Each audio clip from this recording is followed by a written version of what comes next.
technically thank the organizers, since I was nominally an organizer, but it's worth noting publicly that there's really only one organizer, and so all credit should go to Alex for this this whole workshop.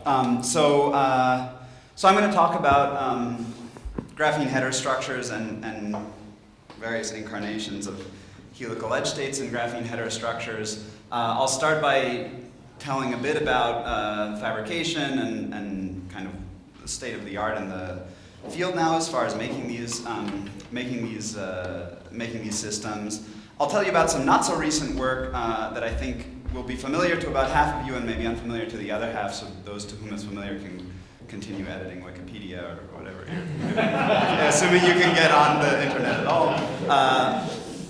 And then, time permitting, which is a bit unlikely, I'll tell about some ongoing work that also is related to helical edge states. So the system I'm going to be talking about exclusively today is graphene and its various derivatives. So for the purposes of this talk, what you need to know about graphene is that it's a Dirac system. It has two equivalent valleys that arise from this bipartite honeycomb lattice, and the low energy effective theory is described by these massless Dirac fermions. Of crucial importance to us is the degeneracy of these Dirac cones, which combined with the spin gives you a fourfold, sort of four flavors of Dirac fermions that coexist. And much of what I'm going to talk about has to do with ordering within that space of spins and valleys, particularly at high magnetic fields.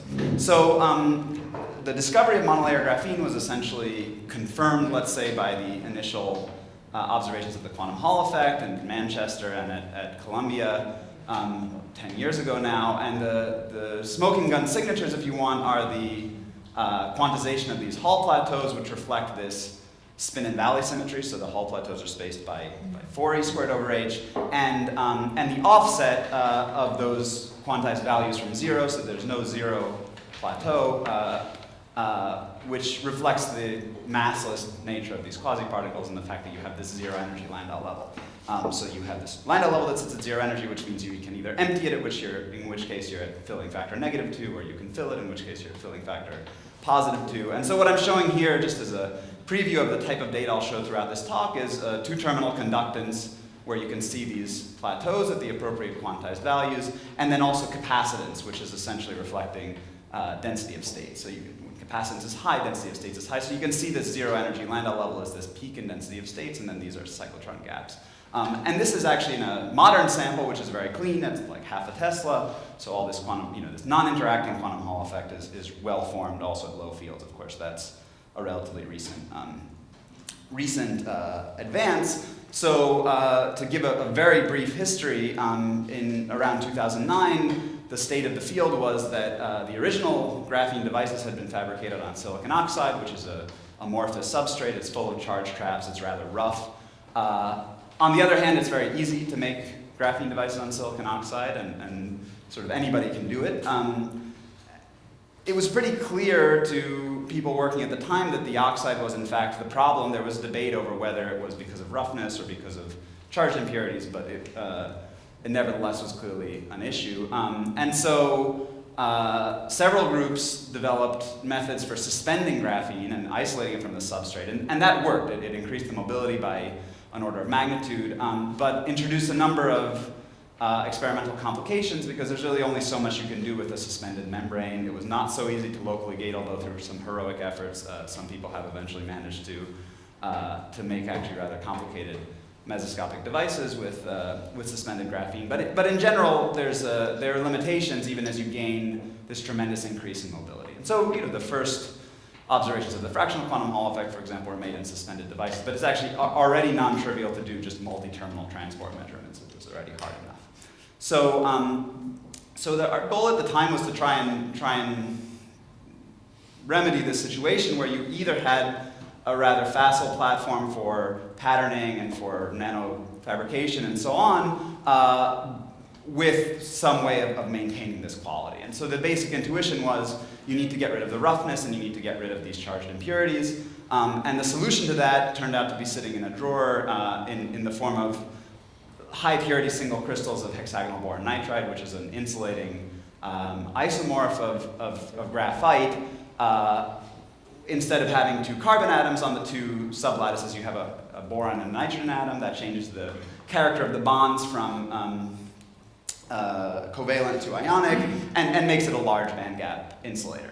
Importantly, it's a planar structure, very much like graphite. So you can exfoliate it, and you have a surface with no dangling bonds, and it's a single crystal. So there's not, there's no limit to how clean it can be. In principle, there's no intrinsic reason why there should be charge traps. At the time, we were also concerned with low energy optical phonons for applications at room temperature. Turns out it's good for that also. And more importantly, high quality single crystals actually were available and happened to be lying around. So it took a little while, but what by now is standard in the field was developed the ability to transfer flakes of graphene and flakes of boron nitride one on top of the other. Yeah? And the 1.8% lattice mismatch, does it mean that you're going to get an infinite path of about 50 cells, or is it completely stupid? No, it's completely stupid. Yeah, because that's it's sort of like that's like saying that you have a lattice, so you have a mean free path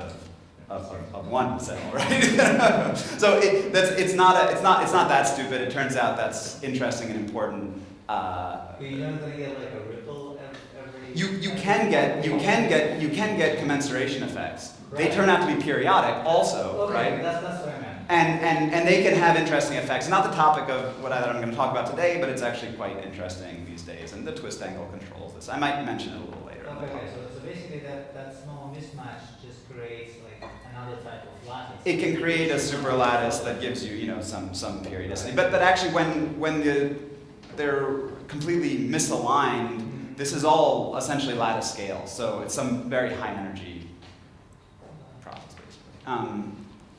Okay, so you can transfer graphene onto boron nitride, and I won't repeat the history of this field, but that turns out to work. It gives you a platform by which you can make all kinds of electrostatic gates and so on, and while maintaining very high mobility. It's not really known what limits the mobility of graphene at this point, but it doesn't seem to be the imperfection of the carbon lattice. That seems to be pretty perfect. So it's really just electrostatic environment.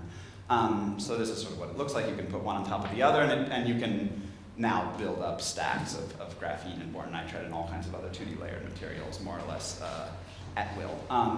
And so here you can see a cross-sectional TEM from the Manchester group where they've taken 4 or 5 different things and put them on top of each other. And despite the fact that this is all done at room temperature, in air, more or less with your hands, you can make these interfaces which are very clean just by virtue of the fact these materials are inert and van der Waals bonded and don't seem to mind.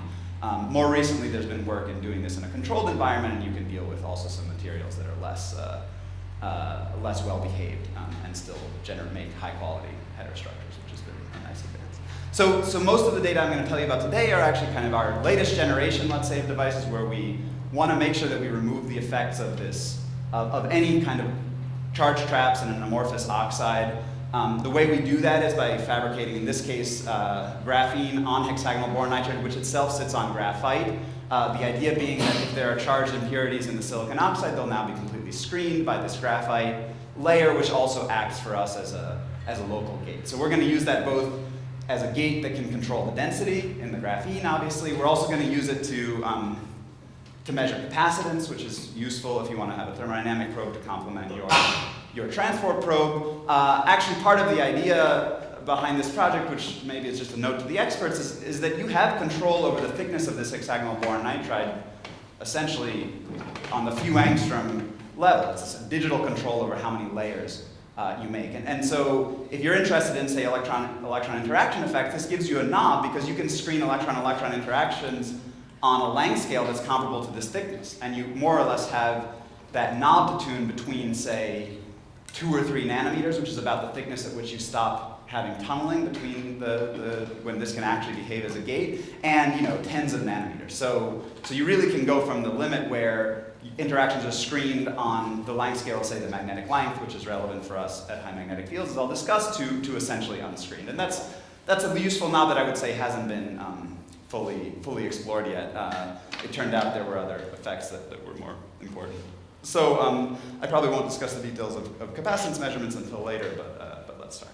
Okay, so I want to focus on just one particular result that I think is relevant to this session and to some of what was discussed yesterday, which is the notion of a helical wire and how we can engineer that here and why there's some advantages to engineering that in this system. So we've heard a lot about topological edge states. We've heard a lot about quantum Hall states. One way you can think about all of this 2D topological insulator physics is that there's sort of a fixed number of ways that you can split a one-dimensional wire. So you have right movers and you have left movers, you have spin up and you have spin down. Obviously you could spin polarized and just get rid of one of the spins, but there are other ways that you can split a wire. So in the quantum Hall effect, the nature of the bulk wave functions allows you to split right movers from left movers, and so you end up with a chiral wire on the top and, say, bottom edges of your sample. But of course, we all know that in time reversal invariant Z2 topological insulators, you split it in a different way where you split right movers of one spin and left movers of another spin, and these are the things that are split from one side of the sample to the other. And of course, there's a big difference between these two as far as how they behave, right? In the case of the quantum Hall effect, your backscattering is prohibited really just by the topology of the bulk wave functions, which is manifest in the fact that they're protected by a completely non-local mechanism. They're separated across your macroscopic sample bulk, and so you're not going to have any tunneling between them in sort of the macroscopic limit. But of course, for topological insulators, that's not the case. They are protected by a combination of symmetry and topology, right? So of course, if you don't break the symmetry, you have to scatter across the sample bulk, but you can certainly break the symmetry locally and have backscattering along the edge. And this is presumably has something to do with the fact that from the very beginning, the integer quantum Hall effect was essentially metrologically accurate quantization, but no offense to current participants, the first observations of the quantum spin Hall effect were only, say, logarithmically quantized. And this is presumably due to the fact that it's harder to engineer these systems in terms of bulk gaps, but also because you can have local perturbations which will backscatter your edge states. So the question for this talk, or at least for this part of the talk, is really whether this is a unique incarnation of this, or whether you can engineer these types of states in some different way. So let's take for as a thought experiment another way of doing band inversion that doesn't involve spin orbit. Specifically, you can think about having a very small gap semiconductor with no spin orbit, and then thinking about what happens if you crank up the Zeeman energy when you already have an orbital magnetic field. So consider your small gap semiconductor, and here you have this kind of bathtub diagram with edge states in your valence and conduction bands. Now, if you can make your Zeeman effect sufficiently strong, then you can imagine inverting the band so that the lowest electron-like level and the highest hole-like level cross, and you end up with these inverted bands at charge neutrality. Now, if you look at the edge state structure here, you have essentially spin-up band that circulates in one direction, a spin-down band that circulates in the other, which gives you essentially two copies of the quantum Hall effect. Right? It's not a Z2 topological insulator, it's just two copies of the quantum Hall effect in the same system, and they're prevented from mixing by conservation of spin. Right? So this is kind of an easy way to get very much the same type of edge state physics as you get in a Z2 topological insulator. The other quantum Hall states are going to be effectively unchanged. You'll still have the same relationship between, say, Hall conductivity and number of edge states and so on everywhere else. At charge neutrality, you'll have this spin Hall conductivity, which is non-zero, even as your charge Hall conductivity is the same. Okay, so this is pretty easy. The problem is you have to come up with a semiconductor that has a less than a 5 MeV band gap and no spin orbit coupling. And of course, that's kind of just a tall order in terms of materials. Most small gap semiconductors have quite strong spin orbit coupling. So you have to get rid of one or the other. And it turns out that in fact there's a way to do this in graphene. The problem in graphene, of course, is that you don't have a gap to begin with, so you don't have a gap to invert, so that's what you have to engineer, or it has to happen by itself, but it turns out that it works the same way. So specifically this works in the zero energy Landau level in graphene. So in the zero energy Landau level you actually have electron and hole-like states, so just by arguments about number of edge states in quantum Hall effect, you can kind of see that at an empty Landau level you must have two edge states that are downward dispersing, and then when it's fully full, they should be upward dispersing. So you know they're electron-like and hole-like states, and it turns out you can do the same thing. You can imagine Zeeman splitting the zero energy Landau level, and that's going to give you exactly the same structure of edge states that you would have gotten with the small gap semiconductor example.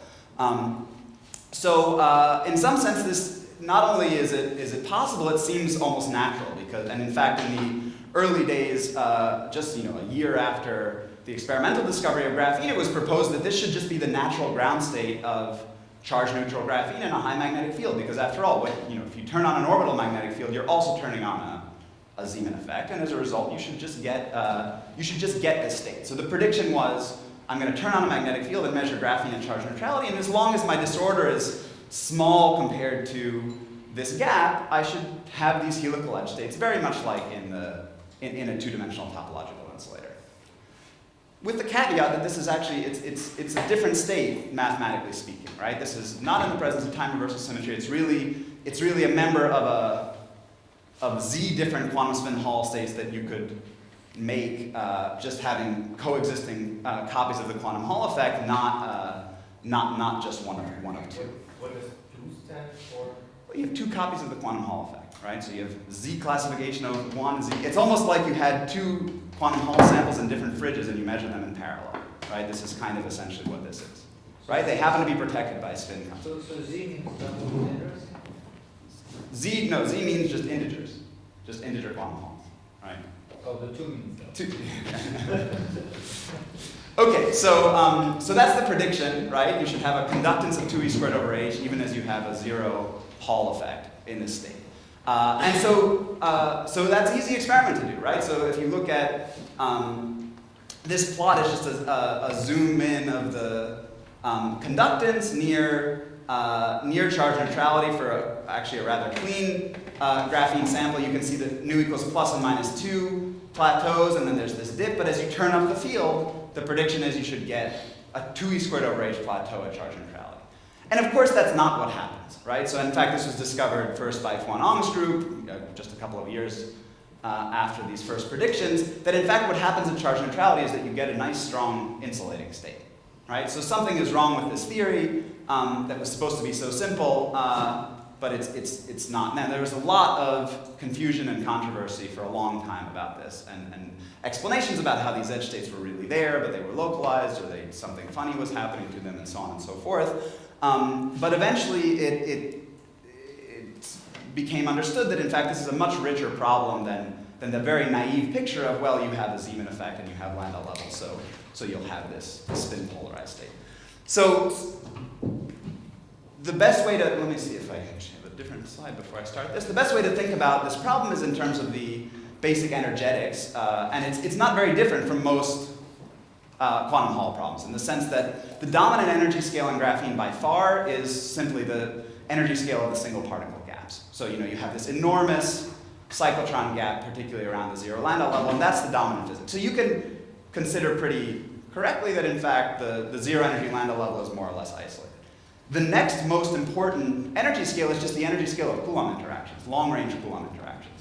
So what that tells you is that, in fact, the baseline point you need to start from is one of quantum Hall ferromagnetism. Particularly if you're sitting at a half-filled level, there's going to be a tendency for the system to want to make, in this case, symmetric two-particle wave functions to minimize exchange interactions, right? To minimize that energy. But then the question is, what's going to be the order? And in particular, when you have spins and valleys that are nearly degenerate as they are in this case, then the question boils down not to do you get a polarized state, right? That's sort of guaranteed by the presence of these strong exchange interactions, but rather what will be the nature of the polarization. You have this combined spin and valley space, which in the absence of any anisotropy is really an SU4 isospin. But now the question is, what's the order within that space? And to understand that, you actually have to look at much smaller terms that give you anisotropies within this space. So the most obvious one is the Zeeman effect. That's going to obviously favor spin polarized states. But there are others, right? And in particular, there are lattice scale interaction effects which can favor a whole set of other states. There were stories about short-range disorder, of course. You could imagine if you have lots of disorder on the A sublattice, that might favor all the electrons being on the B sublattice. That's a different state within this SU4 manifold. And so the experimental question boils down to, what order actually obtains in the physical system.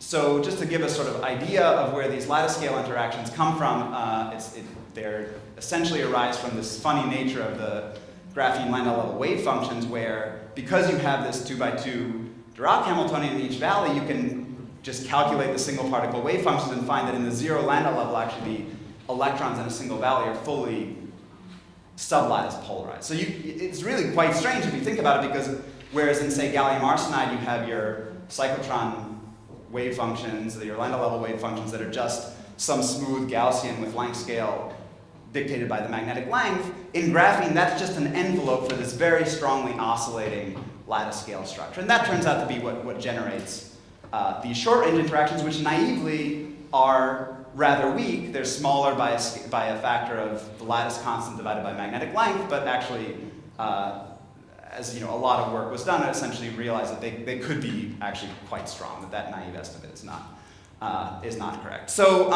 it turns out, after again, probably 50 theory papers from everybody that you can think of, that there's sort of about 4 obvious candidate states that are where you'd like to start to try and disambiguate what the actual physical ground state of graphene at high magnetic fields and charge neutrality is. And specifically, these are this ferromagnetic state. So all of these, by the way, are ferromagnets in the sense they're all SU4 ferromagnets. They're all symmetric 2-particle wave functions within that space, but they all have different spin and valley polarization. So again, the obvious one is the spin ferromagnet, where you have physical spin that's polarized, but of course the state is sublattice unpolarized. You have an antiferromagnet, which is neither spin nor sublattice polarized. Then you have sublattice polarized states, and you actually have, this is a kind of bond density wave that's rather similar to the charge density wave, but it's yet another candidate. So the grand outcome from these tens of theoretical papers was that this is not an easy, the energetic differences between these states are not going to be, you're not going to find them from first principles very easily. Yeah? So you're talking specifically about having 2 electrons in your 4-fold. Correct, yeah. So this is all about nu equals 0. Then of course everything changes in other Landau levels and at other filling factors, but this is around nu equals 0. So the grand outcome is that the theorists aren't going to really be able to help you, except for to tell you that these are kind of the list of likely candidates, and that you should measure. The problem is it's very hard to figure out which state it is, right? You could imagine trying to do STM and detect this bond density wave or this spin density wave, but it's actually, the contrast is supposed to be extremely small, probably well beyond the capabilities of any STM. Doing actual measurements of spin polarization directly are of course rather challenging for a very small sample like this. So you're a little bit stuck. All you know really is that in fact whatever state is naturally obtaining is probably not this spin polarized state, because the spin polarized state should have these edge states. It should really have very different transport signature. The one thing that emerges that's positive from this analysis is that although you don't have much control over these anisotropies, these lattice scale anisotropies, you do have control over the Zeeman effect independent of everything else, right? So you can apply a large in-plane magnetic field and you'll be changing the Zeeman effect, you'll be changing the Zeeman energy, but you won't be changing the orbital structure of wave function. By the way, that's in contrast to gallium arsenide, where people really confuse themselves with in-plane magnetic fields in gallium arsenide, because actually finite width of the gallium arsenide quantum well means that there are orbital effects, and these confuse, for example, early efforts to measure the spin polarization of the 5-half state. But in graphene, you'd need really magnetic fields of 10,000 Tesla before you start to see orbital effects over this 3 angstrom thick electron sheet. So so the basic intuition is that, well, whatever state we're starting in that's not the ferromagnet, in the limit of an infinite Zeeman effect, or a very large Zeeman effect anyway, it should eventually be this ferromagnetic state. So that's what we set out to look for. You need very clean samples, because essentially what you're trying to do is start from a state that's gapped, which already requires your exchange interactions to be larger than disorder, and then you need to make your Zeeman effect much larger than exchange. But of course, Zeeman starts off extremely weak. It's sort of the weakest perturbation that you have in these systems. So, so you need very clean samples, then you need a very big in-plane field. But then the prediction should be that when you do reach this spin polarized state, you should end up with an insulating bulk and these conducting helical edge states. Yeah? Why would you need this Zeeman to overcome the exchange? I mean, sorry, so the short-range interactions anisotropies are going to also be proportional to exchange. So naively, they would be something like A over LB times E squared over LB. So you're not assuming being in a quantum ferromagnet or something? You are assuming, but then the anisotropies within that space are still generated by interactions, right? So they're still generated by something that's proportional to the out-of-plane magnetic field. And those interactions also may stabilize this? Correct, yeah, they stabilize. I mean, one way you can think about it is that you can think about it from the point of view of this SU4 approximation and then having some anisotropies, or you could just say these are electrons on a lattice. Their interactions they're going to know about the lattice, right? And maybe that's an easier way to think about it. And it's really only Zeeman that's going to favor a spin polarized state. Okay, so that's the task, right? We're going to crank up the in-plane field and see if we can see some helical edge states, right? And they should manifest as really obviously, because they should take us from an insulator to essentially a ballistic conductor with 2 channels in each direction, one on each side of the sample. Okay, so if you remember one thing from this talk, this is the slide that you're supposed to remember, which is essentially our central data of a very clean sample. This is a sample on boron nitride on a graphite gate. You can see that there's a strongly developed insulating state, in this case at 1.5 Tesla. So that's kind of a stringent requirement, because this is not just this is not just the cyclotron gap. This is actually exchange interactions have to be sufficiently strong that you have a well-formed gap at charge neutrality at a relatively low field, and then we're going to start cranking up the in-plane magnetic field. Yeah. It's shifted from charge neutrality, right? This is gate voltage. There's some either contact doping or something like that. Charge neutrality is here. Physical gate voltage is just the voltage applied. So maybe some work function doping. Can you define it simply by looking at the ferromagnetic field data? Yeah, or even the finite magnetic field data. I mean, it follows that this is nu equals 2 and minus 2 and 0 and 0. That's pretty non-negotiable. Okay, so we crank up the field, and at 12 Tesla total, we're maintaining the out-of-plane field the same at 12 Tesla total. You can see that there's been a bit of a change. So this gap is a little bit weaker. You can just see the region where it's insulating is a little weaker. So it looks good, it looks like it's weakening, but geez, already 12 Tesla, so we have to keep going. So at 16 Tesla, you can see that this minimum is now completely lifted, so you start to have an onset of some conduction at charge neutrality. You keep pushing it at 19 Tesla, now you have this funny structure, but certainly the insulating state is essentially gone, right? I'll return to these features that appear, they're actually important. But for now, let's focus on what happens at the extremes of in-plane magnetic field. So now we have 1.5 Tesla out of plane out of almost 35 Tesla total. And you have what looks like a plateau. It's not quite a 2e squared over h, 1.8, 1.9, but there's certainly a robust conducting state that shows up at charge neutrality.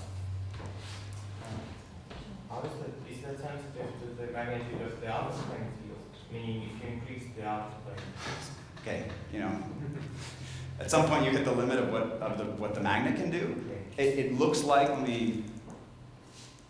I have the data somewhere afterwards, maybe we can look at it, but it more or less seems to saturate, but it's not like we have another decade of magnetic field that we can really push to see it. So I think it's a good question that we're looking into now that samples have gotten a bit cleaner, and we should be able to realize this actually at considerably lower fields and lower temperatures and so on. So Where did you get such a high field? Tallahassee.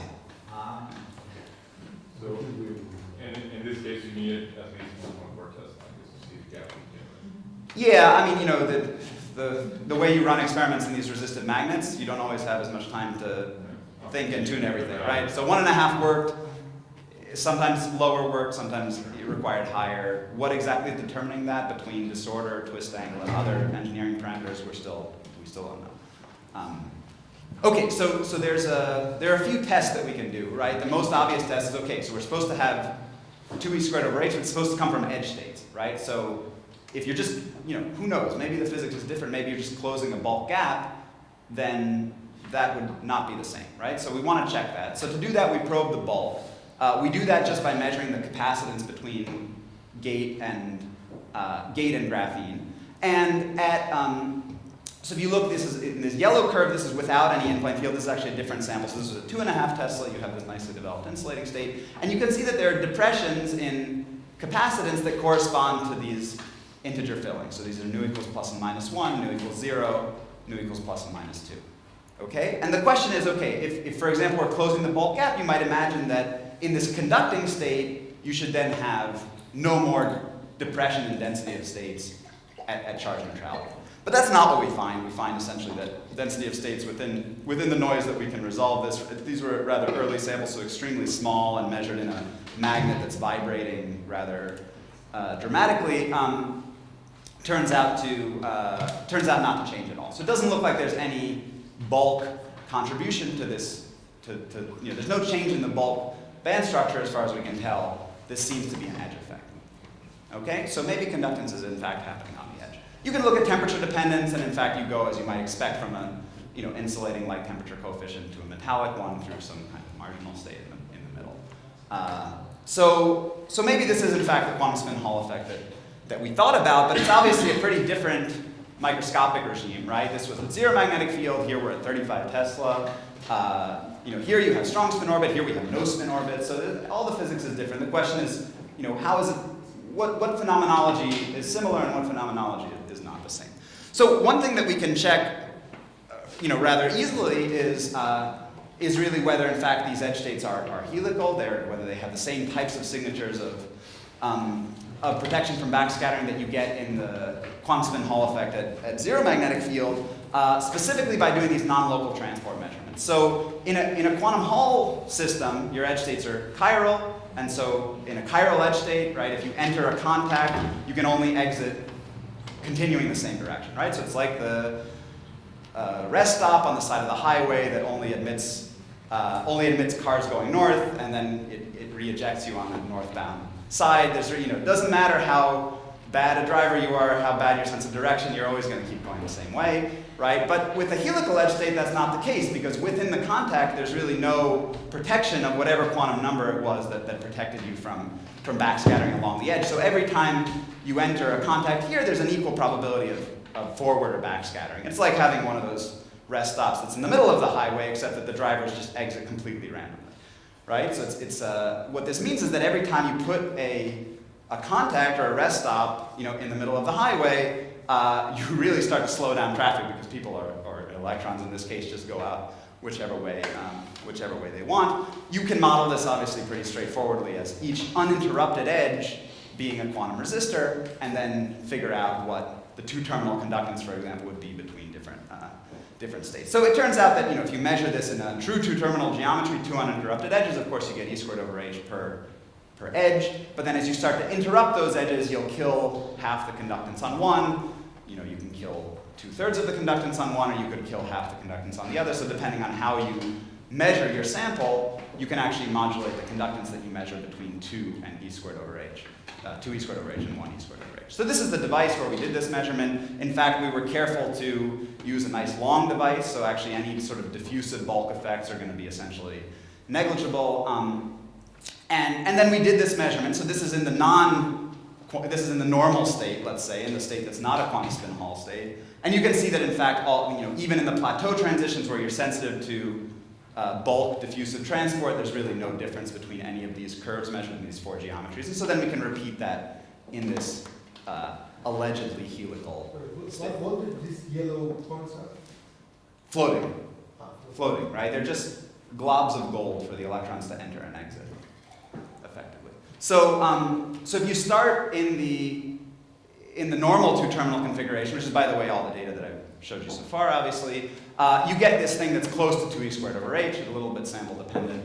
And now we start to float contacts. We start to interrupt our edge. So we interrupt one of the edges, and sure enough, we see it drop from, more or less proportionally. We interrupt the edge a different way, and we see it drop again. So you go from almost 2e squared over h to almost 1.5, almost 1 1/3, and then actually it's kind of disturbingly exactly close to e squared over h when you're in the when you interrupt both edges.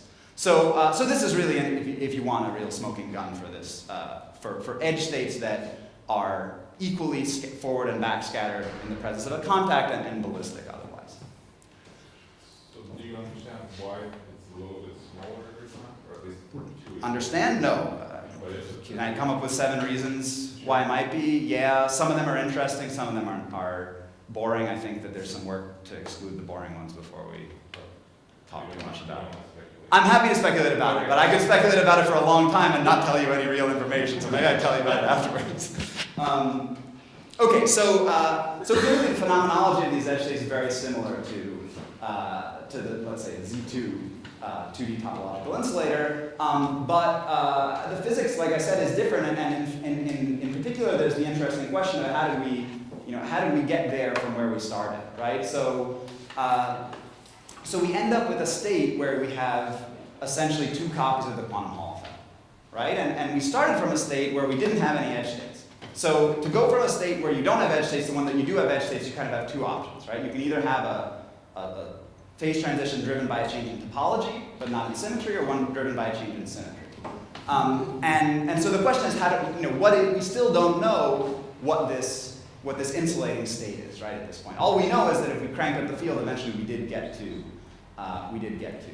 this quantum small state. So one thing that we can do is check whether, for example, did the bulk gap close, right? Because if you have no change in symmetry and you're changing the topology of the system, you better have a gapless bulk state in between your gap state with edge states and your gap state without edge states. So it turns out we can do this because we can just keep monitoring capacitance throughout this phase transition. And I have to say, this is the most work I've ever done for a completely featureless measurement, because the amount of effort required to measure capacitance of these little things and bitter magnets at 35 Tesla in Tallahassee and so on is a lot, and we never saw any change, anything at all, right? So throughout this transition, capacitance just stays exactly the same all the time. So it really looks like there's no change in the bulk, right? As you go from this gapless state, from this gap state with no edge states to this gap state with edge states. It turns out the clue to really, hammering down the nature of this phase transition is not to be found in capacitance, unsurprisingly, but rather to be found in transport. In particular, this transition from an insulating state to the helical state is always accompanied by these funny peaks in conductance that happen between nu equals 0 and nu equals 1.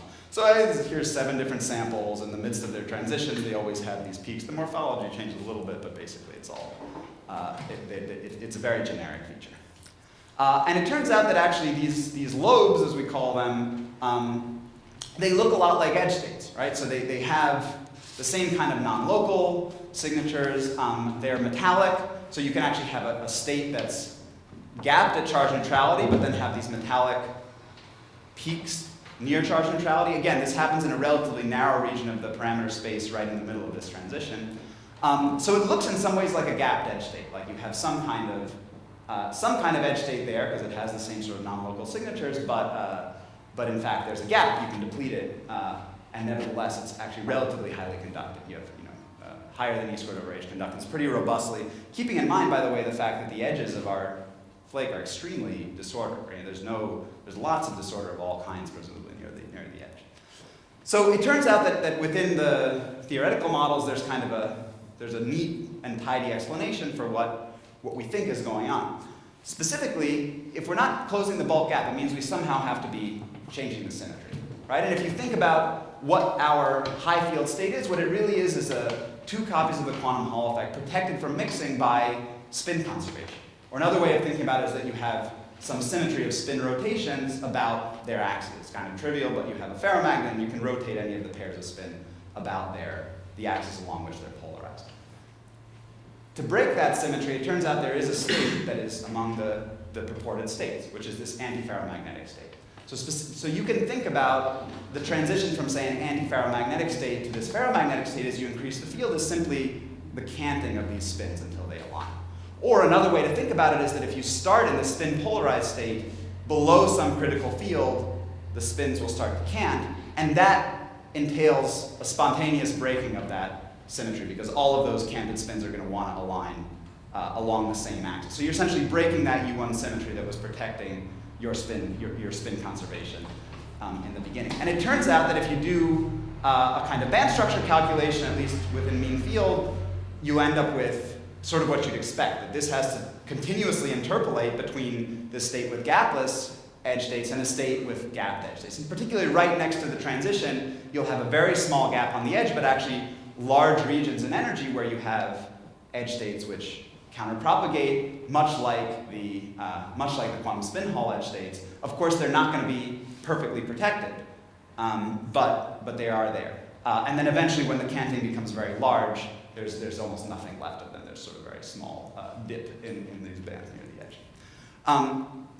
Interestingly, though, in the same way that these edge states are going to interpolate the spectrum, they also have to interpolate the spin textures. So if you start off with helical edge states and then you open up the gap a little bit, very much like in a Rashba wire, you have to have, there's going to be some residue of that spin texture. In this case, there's actually going to be some antiferromagnetic order in these bands, but this is essentially what let's say the spin-resolved band structure should look like. And in particular, if you're at some finite doping along these edges, you'll have counterpropagating quasi-helical states where they have a net spin polarization that's not complete, but you can imagine that there's going to be a matrix element for backscattering that's going to be strongly suppressed due to that spin texture. So what we think is going on is that in fact you have this canted antiferromagnetic spin texture which you can tune, and when you're very close to the helical state, in fact you can, even though you have a disordered edge, you can have things that are almost ballistic over microns, despite the fact that you can deplete them. So in many ways, this is kind of what the last speaker was talking about. You'd like to see that when you open up a gap, you now have, one edge state disappears, but then you still have some protection from backscattering and so on. So in our best samples, we've seen that actually those peaks, even in the depleted region, can get very close to 2 squared over h. So it looks like you can actually, if you have small, clean samples, and small, I mean, let's say a micron length of edge, you can have essentially ballistic, almost helical edge states that you can deplete at charge neutrality. And that's, of course, very convenient if you want to start to play with mesoscopics, because now you have a tunable spin texture, but you can also turn them on and off and make quantum point contacts. Maybe you can slap superconductors on them and hunt for Majorans and all that fun stuff.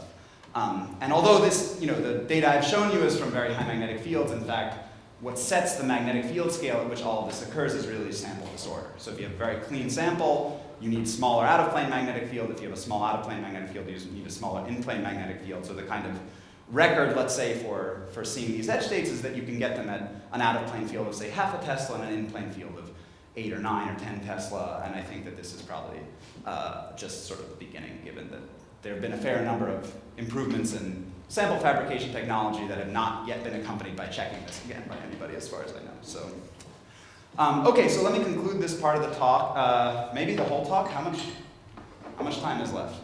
You have 5 minutes. I have 5 minutes. Okay, so maybe I'll quickly flash the last part of the talk, just to give an idea of what's going on now. But quickly, so it turns out you can do this kind of helical edge physics in graphene.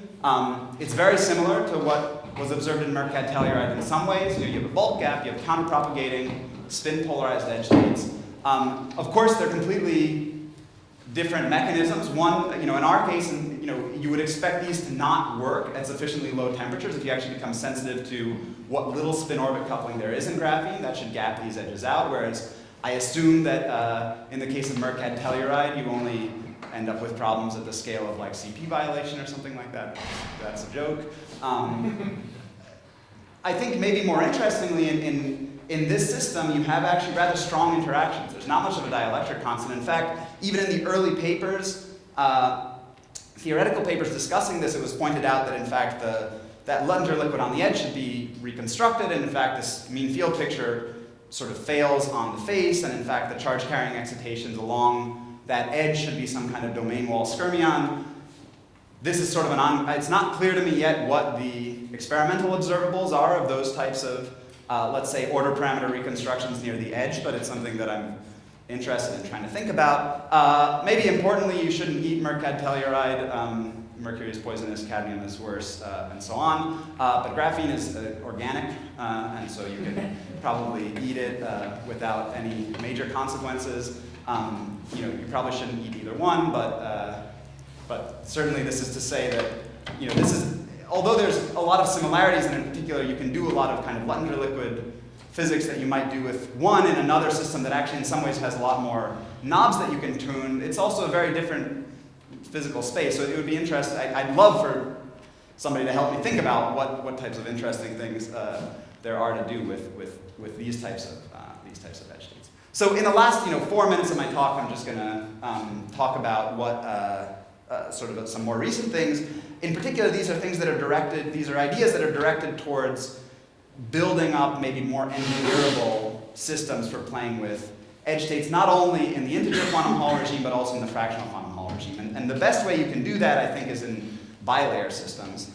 Because there, depending on how you engineer these graphene bilayers, either in the sort of natural way in which they're stacked or through engineering the twist angle between them, you can do a lot of the things that were done, say, in gallium arsenide quantum wells, double quantum wells, except now you have the flexibility of electron hole symmetric band structures in the two layers, and all of this type of valley and spin physics that I showed you. So for example, you can imagine engineering fractional quantum spin Hall states. As far as I know, this is probably the best bet that you could imagine, is that for making that type of state, because you can essentially construct out of two very closely coupled but non-hybridized layers counterpropagating spin-protected fractional quantum Hall states. So for example, if you want to engineer the types of non-abelian defects that people talk about in bilayer fractional quantum Hall systems, these are actually very, very promising because it's relatively easy to couple the two layers or not couple them, attach superconductors, everything is exposed, or at least we have the fabrication methods for playing with them. So I'll just in 1 minute describe the types of experiments that we're doing. So I talked about capacitance, I didn't give you much detail, but essentially capacitance is sensitive to density of states if you measure it in the DC limit, right? And this is something that's been extremely useful for 30 years of measuring two-dimensional electron gases. It turns out that in bilayer systems, the situation is a little more complicated because not only is there a finite compressibility, electronic compressibility of the 2D system, but actually charge, of course, can move back and forth between the two layers, right? So it's not really conceptually difficult, but it's actually, it's a little bit, it's an experimental opportunity because as you change external parameters, magnetic field, density, and applied bias, even though the layers are in electrical contact with each other, right? Wave functions are completely hybridized.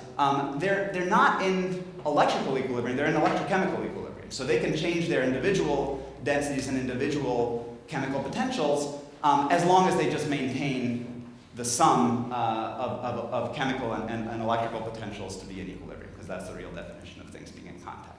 So to make a long story short, it turns out that a bilayer is really described by a density of states matrix, if you want, rather than a single scalar, and more importantly, by really carefully measuring various capacitances, say capacitance between top and bottom gate, or top gate and bilayer, or bilayer and bottom gate, and looking for very small differences in quantities that, say, for a 2D system should be the same, you can end up extracting things like the layer polarization, right? Which is kind of nice because in some sense all of these, many experiments done on graphene bilayers have always relied on a sort of epistemologically dicey approach where you look at some feature and then you crank up, say, the magnetic field, or you crank up the interlayer potential difference, and then you look at how some feature changes and you try to extract some quantity out of that, or you make some theory about that, but there's no, as I told you before, it's very hard to say measure directly the order parameter of any of these states. It's hard to measure the layer polarization, it's hard to measure the spin polarization. So it's still hard to measure the spin polarization, but at least now we can measure the layer polarization. So you can, in principle, completely reconstruct both density density imbalance between the layers. We haven't quite gotten there yet, but what we can do is measure the difference between top and bottom gate relatively easily. And this turns out to give you a kind of important derivative, which is the change in the interlayer polarization as a function of the electric fields that you apply that for a normal 2D system would simply change your density. So I'm gonna skip this. I'll probably skip the last part of the talk, but I'll just show you what you can do at zero magnetic field, and then tell you that if you want to see high magnetic field data, we can discuss it afterwards. But if you look at the symmetric capacitance, meaning just the sum of top and bottom gate, capacitance is you're essentially sensitive to density of states. So for a Bernal bilayer graphene, that turns out to show you the presence of an energy gap when you apply an electric field, which splits your bands. It also shows you this 1D-like Van Hoff singularity, which is a consequence of the fact that you had parabolic bands with no gap. When you have a gap, you have effectively quartic bands. Quartic bands in 2 dimensions are like having parabolic bands in 1 dimension, so you get a square root Van Hoff singularity near the band edge, and that's what these peaks in density of states are right next to the band edge. But what this layer asymmetric measurement allows you to do is measure essentially as you put electrons onto the bilayer sheet, do they go on the top layer or do they go on the bottom layer, right? And so what I'm showing you here is, let's say for zero applied electric field, when this is a gapless parabolic system, when I add electrons, I always add them to both layers, right? I add them essentially symmetrically because there's no interlayer bias. So you can see that this asymmetric measurement is just essentially flat. Now when I apply a big electric field, I open up a band gap. But what the nature of that band gap is really that now one layer is at a lower energy than the other. And of course then it all gets filtered through what the actual single particle Hamiltonian is. And you can see that as you add electrons to the valence band, you add them on one layer. As you add them to the conduction band, you add them to the other layer. And that's the origin of the sign reversal in this asymmetric measurement. Now when you reverse the sign of the electric field, of course the band structure effectively doesn't change, except now the layer polarization of all the bands reverses, right? So you can see that there's in fact just a change in the sign of this asymmetric measurement, right? So, so I think I'll stop here and just flash the rest of the data in 10 seconds, saying that this is then widely applicable to a variety of bilayer systems. So in a twisted bilayer, you essentially have 2 decoupled monolayers. You can do compressibility measurements, but then you can also measure this layer asymmetric component and see that, in fact, you can essentially extract directly from data without having to resort to, say, some theory. In principle, you can do it quantitatively, the actual layer polarization of all, in this case, these are all quantum Hall ferromagnetic states. Interestingly, there were fractional quantum Hall states in this device. They don't manifest in the layer polarization measurement, which just suggests, as I think generally people were suspecting, that in fact, most fractional quantum Hall physics in graphene is just riding on top of whatever types of single particle or isospin anisotropies existed. Turns out that some of these states are actually quantum spin Hall states, and this, we just haven't done this measurement at low temperatures and high quality samples. There may be fractional quantum spin Hall states here. And in Bernal bilayer, you get something different that's also interesting, maybe orbitally polarized quantum spin Hall states, but this is really very fresh data from just a few weeks ago, so we're still trying to parse it. So let me summarize. I told you a bit about graphene quantum Hall ferromagnets. I told you a bit about their edge state properties. In particular, we were able to finally, I think, understand what the basic ground state is naturally of monolayer graphene at high magnetic fields. We were able to tune this to a regime where you have helical edge states. Turns out that the physics is actually relatively generic to twisted bilayers and Bernal bilayers as well. All of this is protected by spin symmetry, but in some sense, one of the conclusions of this work is that in fact spin symmetry apparently is pretty good symmetry in graphene, right? Even though it's not an intrinsic symmetry, even though it's known that it's spoiled by relativistic corrections, it seems like spin symmetry is really gets you pretty far. These down to the lowest temperatures we've measured them, they're certainly not localizing even over many microns. So it looks like spin is a good quantum number. And I think there's actually a fair number of prospects, particularly for bilayers, because in principle it's a way to give you fractional quantum spin Hall effects. You can do a fair amount of controlled coupling between top and bottom layers, either via superconductors or via interlayer tunneling, which might be useful actually for some of the things described in the last talk, where you'd like to put a fractional quantum Hall state on a donut, but actually putting it on a donut is a lot harder than cutting it and pasting it in different types of ways. And That's probably going to be pretty hard, but it's something that we can sort of dream of in the future. So let me thank you. I mean, my main collaborator in most of this was Ben Hunt, also Javier Sanchez Yamagishi, and almost all of this work was done at MIT, save for the last bit, which is more recent. So thanks a lot.